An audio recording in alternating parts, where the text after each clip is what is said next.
सभी भाई बहनों को जय मसीह की। आप सभी दर्शकों का हमारे YouTube चैनल में स्वागत किया जाता है। हम आए हैं एक नए संदेश के साथ परमेश्वर का भय मानने की आशीष। भजन संहिता 128 अध्याय की पहली आयत में लिखा है, क्या ही धन्य है हर एक जो यहोवा का भय मानता है और उसके मार्गों पर चलता है। परमेश्वर के लोगों, जब एक पापी, अधर्मी, अत्याचारी व्यक्ति परमेश्वर की सत्यता को परख लेता है और उसकी शिक्षा को ग्रहण करता है और उसके मार्गों पर चलता है, तो परमेश्वर का भय मानने के कारण अपने पापों पर पर्दा डालता है, अधर्मों को छोड़ देता है। ऐसे व्यक्ति परमेश्वर की दृष्टि में महान है, धन्य है, अति उत्तम है। भजन संहिता 128 अध्याय की दूसरी आयत में लिखा है, तू अपनी कमाई को निश्चय खाने पाएगा, तू धन्य होगा और तेरा भला ही होगा।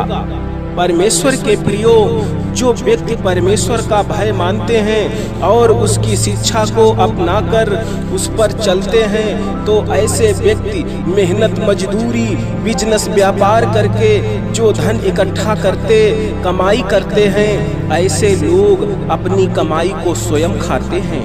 ऐसे लोगों की कमाई व्यर्थ कार्यों में, जैसे बीमारी के द्वारा, कोर्ट कचहरी के द्वारा, घर में सेंध यानी चोरी हो जाने के द्वारा, ऐसे अनर्थ कार्यों में व्यय नहीं होती है।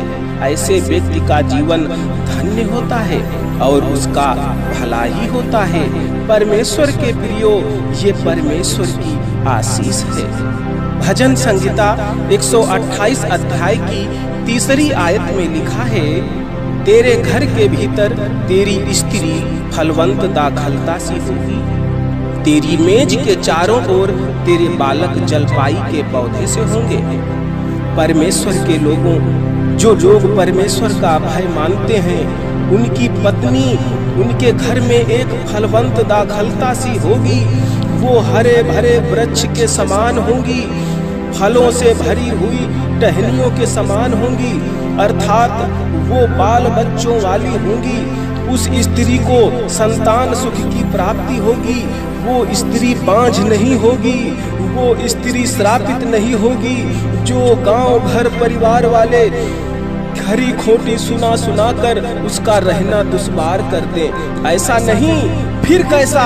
ऐसे व्यक्ति के चारों तरफ जो परमेश्वर का भय मानते हैं, उनके बाल बच्चे उनके आंगन में किलकारियां मारते हुए खेलते कूदते पाए जाएंगे। परमेश्वर का भय मानने के द्वारा ये परमेश्वर की आशीष है।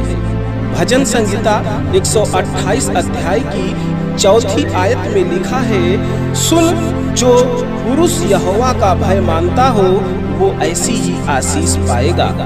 परमेश्वर के लोगों, जैसा कि हम पिछली बातों में जानते आए हैं, जो व्यक्ति यहोवा परमेश्वर का भय मानेगा वह ऐसी ही आशीष पाएगा।